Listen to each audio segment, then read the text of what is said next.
just being able to manage the logistics of bank accounts and bills and all.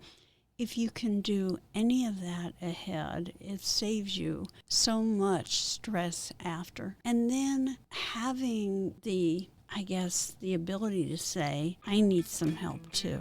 It's okay. Do you want a wealthy retirement without worrying about money? Welcome to the Retire in Texas podcast, where you will discover how to enjoy your faith, your family, and your freedom in the state of Texas. And now, here's your host, financial advisor, author, and all-around good Texan, Darryl Lyons. Hey, this is Darryl Lyons, CEO and co-founder of PAX Financial Group, and you're listening to Retire in Texas. Remember, this information is general nature only. It's not intended to provide specific investment, tax, or legal advice. Visit paxfinancialgroup.com for more information. And so lately you've noticed that I've had guests, and so I've got Dr. Marian Sokol here with the Children's Bereavement Center, and I'm certainly excited that she's here with us today to kind of help us understand, well, what's going on in the bereavement community, the center. I say community because Haley, one of our advisors here, she's on, is it an advisory council or? Haley's on the foundation board. The foundation board, yeah. Foundation. I'm going to talk about that in a second, but first of all, just welcome. Thank you, Thank you for Darryl. being here. I'm delighted. On a Friday afternoon. So you work with the Children's Bereavement Center, Executive Director. Is that the appropriate title? Well, actually, I was Executive Director, and then it was changed to CEO, but it's, immaterial. Same leadership role. Right. But I actually retired a year ago, and so I've spent the last year initially consulting and now just volunteering. Yeah. I've always believed in the future of the center and its sustainability, but only if we were able to look ahead. So much of fundraising is immediate and pressing. And so we have a very wise board that decided to establish a foundation a number of years ago. Yes. And we never had time to really focus on that. But this last year, that's what I've had the privilege of doing. Hyper-focusing in on the foundation part. I want to come to that, and that's kind of our relationship with working with the Bereavement Center, but let's just talk about the Bereavement Center. Can you tell us a little bit more about what happens there? Sure. Our center in San Antonio is, I believe, the largest child grief center in the country. It was established in 1997 with the intent of helping children get through that very difficult journey of grief. And I think for anyone who has lost a loved one, you know that it's more than just a happening, an event. It changes your life forever, and it has such impact economically, financially, physically, emotionally, spiritually. The world changes, and for a child, that's extremely difficult. So we often say you don't get over grief, you get through it. And at Children's Bereavement Center, our mission is to help children so that no child has to walk that painful journey of grief alone. That makes sense. Want to make sure I point out to our listeners several items that are salient. One is, if you're listening, I want to eventually get to a point on how people can serve the Bereavement Center with their time. I also want people to know that we have many people that listen that have set aside charitable dollars that are like, what do I do with those dollars? They may feel a calling. So I want people to think about that as they listen. And then finally, I just want people to know that we were inclined to work with the Bereavement Center because Haley was working with widows. Mm-hmm. And so she has such a heart for people that have lost loved ones that her playing a role at the Bereavement Center made sense, so she could continue to enhance her skills on how to navigate through. We at PAX Financial Group have worked with a lot of people. I've been to funerals for clients. I've been to funeral for my clients' children. And so, unfortunately, I've had to walk through a lot of pain, and it's hard to navigate through that without having some skills and training. And so tell us a little bit more about maybe the process that you go through and some of the Sure. resources and systems that exist at the Bereavement Center? Happy to, Darryl. First, I wanted to define that children at the Bereavement Center ranges from ages 3 through 23. Okay. Our board realized many years ago that a young adult who's going to college or just out on their own, suddenly when someone they love dies, and most often a parent, they are faced with life-changing decisions too. So there are different kinds of therapy, but we emphasize expressive arts therapy. So when a child comes to our center, after there's a phone call, an initial intake, and a tour of our center, which is absolutely beautiful, people are astounded most of the time. It's 16,000 square foot of art rooms and playrooms, and just really a very calming, wonderful place to be. Children are assessed, and the family is included, of course, because children may differ in terms of how they're grieving, so not all siblings are the same. Yeah. So after that, a decision's made whether this child would be most appropriate for a group where they can interact with other peers. And the groups that we have also are specialized in terms of whether the impact is chronic illness, sudden death, suicide, or death by homicide and violence. So that when they're in groups, they're with other children. For some little ones especially, the trauma is so great that they're not ready for group. So those children, we have individual counseling. There again is both trauma and grief. In many cases, the trauma is very physical. It's a child who can't sleep, can't eat, keeps perseverating on what has happened. Grief is something that affects all of us, and it's a process and takes a long time. And many times those layers of trauma and grief are layered, particularly if the child was there at the time of the death or happened to witness the accident or found the parent by suicide or overdose. So we deal with a lot of difficult cases. We also, in addition to the peer support groups and individual counseling, we have camps for children, because there are some parents that just can't bring a child in the evenings once a week or on a Sunday. Yeah. So we have 4 different camps a year that are specialized according to the age range of the child. Makes sense. And one of them is a camp for widows and widowers with younger children. And then we also do school-based counseling. Okay. So we have 20 counselors, and out of that, approximately 8 of them are out in the schools. Okay. We're located in Uvalde as well as San Antonio. There's a process, obviously, but it's really very simple. You just call the phone number, 736-4847. Okay. And that's how the process starts. The counselors are all master's level professionals, and I guess the biggest asset and what makes us unique across the country, Darryl, is that all of our services are at no cost to families. I was going to ask that. Yeah. That's been very hard to sustain in terms of fundraising. Fortunately, many people have been extremely generous. Yeah. But there are a lot of good causes. I'm above all else a child advocate, and children need a lot of things. But 1 in every 8 children under the age of 25 will lose a parent or sibling. And in every classroom, there's an average of 2 grieving children. So the world changes after dad dies or mom dies. It's hard, whether you're an elementary student or a high school student, to make any sense of why you should study multiplication tables or geometry when you're worried about, does mom or dad have enough food to put on the table? Am I going to have to move?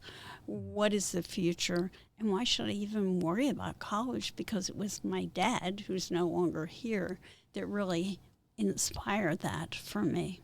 I could totally see that as a father of 4, how, it breaks my heart. And I know the the CEO of World Vision said, "Lord, break my heart for what breaks yours." And so I would imagine that the people that have volunteered and made a commitment to work there, their heart was broken sometime in their life journey, and they really are passionate about what they do. Do you see the y'all have been around for a while now? Tell me how long that y'all been. 27 years. So over the years, you've seen, children become adults. Mm-hmm. Do you ever see them come back and volunteer or work? Absolutely. I was thinking that would be the case. And that is one of my greatest joys. Yeah. I have been to the wedding of a young woman now who's an attorney. And I can remember when her mother died, I thought I'd never see her smile again. She always came to the center with just such a straight face. A single dad that adopted 3 children, and he was a dedicated single guy when his sister died, and he took in the 3 children. Yeah. And just watching those success stories, and I've stayed fairly close with some of those families and hope to do so. It's really a privilege to have them back. We also encourage them, if they want to come and volunteer, to show other children that they can smile again. That there's a pathway, yeah. Mm-hmm. And I'm sure that helps with any grieving that still exists. It does. It does. You mentioned, and I wanted to ask you about that, but the expressive arts, that's a little bit on the secret sauce. Tell us a little bit more about that. Yeah, well, many times it's difficult to express painful experiences in words. And often we turn to things, might as an adult turn to writing or art and think of other ways that we can express our grief. Maybe it's by working and giving to others. But for children, they often don't know what to do and they retreat. So when they come to the Children's Bereavement Center, they have opportunity to do drama, to do art, to take pieces of stained glass, which are broken and sharp and colored, and to meld them together. And we help them try to see the analogy that they can make a beautiful piece of melded glass art from that. But it's very much like their family after a death. It's sharp, it's painful, it's colored with emotions, and it's broken. And you feel broken, even if that death was anticipated. Yeah, even if it was a cancer and you got to say goodbye. But there's a lot of families, and I think about we've had so much trauma in our country that we often forget about the Uvalde shooting. What was y'all's response like there? Oh, Uvalde was hard. And I will say Uvalde is hard. It's difficult. Yeah. There's a lot of confusion and anger, and that's exasperated when something happens that you can see there was a problem. There was a problem in the response, and you always have that feeling that maybe my child could have been saved if something happened differently. So you had both the grief of the loss of the children, the anger and question of whether the perpetrator or the shooter could have been helped earlier, but you also have families that were divided because you had law enforcement officers who were put in a terrible position. Yeah. But then you also had families that said, why didn't someone act sooner? So it's very complex, but we have been there now for 3 years, and it's very rewarding. Good people in that community. Oh, they're amazing. Yeah. We were able to build a center with donations, and shout out to Randy Smith and the people at Western Urban here who came together and donated their time and energy to build us a beautiful building on the grounds of St. Philip's Episcopal Church there. Wow. So our center in Uvalde is something of which I'm very proud, but it wasn't me. I really feel like, God had a hand in all of this. In fact, in the beginning, it was very confusing to know even what to do, where to go. People didn't want to be counseled. They were very skeptical. There was a prevalent feeling, I think, that there was no way to fix this. Yeah. Hopelessness, anger, confusion. Tell me how y'all responded to the Hill Country floods, if anything. Right. Yeah. Now, again, I have retired, Sure, yeah. and my But wonderful you give us successor. insight a little bit, right? Yes. Yeah. Obviously, we were out there meeting with all the providers or the groups of providers saying, how can we help? Here is our niche. So we are holding support groups out there one evening a week. We also have had groups at the center and continue to have groups at the center related to the floods, because many of the children that were there, they didn't die, but they experienced something that no child should, in the middle of the night in cold water, and then watching friends and cabins float away. And so survivor's guilt. There's a lot of trauma. So we're really pleased to have been there, because majority of those children were from all over the state. I'm not sure that makes any sense to establish a center there. We have to look carefully at how the resources are used, because in our San Antonio Center alone, Darryl, we have almost 3,000 parents and children a year. Is that right? I was going to get to that, and I forgot, but 3,000. Right. And that, I mean, they're not coming and going. Some of them are, but they they could be there for an average of 2 or 3 months or a year. Well, a year is probably average. Okay. Mm-hmm. And then some of them come that's back. Good, though. And, a good year, right. If that's average. Okay. And then I wanted to have the opportunity, too, to convey to your listeners that several years ago, we were able to help a group come into town to do what we were calling anticipatory grief. And that's when you know a family member is dying. Because we tried to bring those children into the center. A lot of them are afraid to go to school. They're very stressed and anxious if mom has breast cancer or dad's dying of Parkinson's, whatever. But it was hard to bring them into the center, which is filled most days with children whose parents have died. We never want them to give up hope. But there's a group out of Austin called Wonders and Worries, and we were able to work with them, co-funded the first year, and they're out at the START Cancer Center in the medical center here. That makes sense. Again, at no cost. They're child life specialists. And so if you call Children's Bereavement and you say, my family member is not expected to live, can I come and get help? We'll probably refer you to the START Center Wonders and Worries program.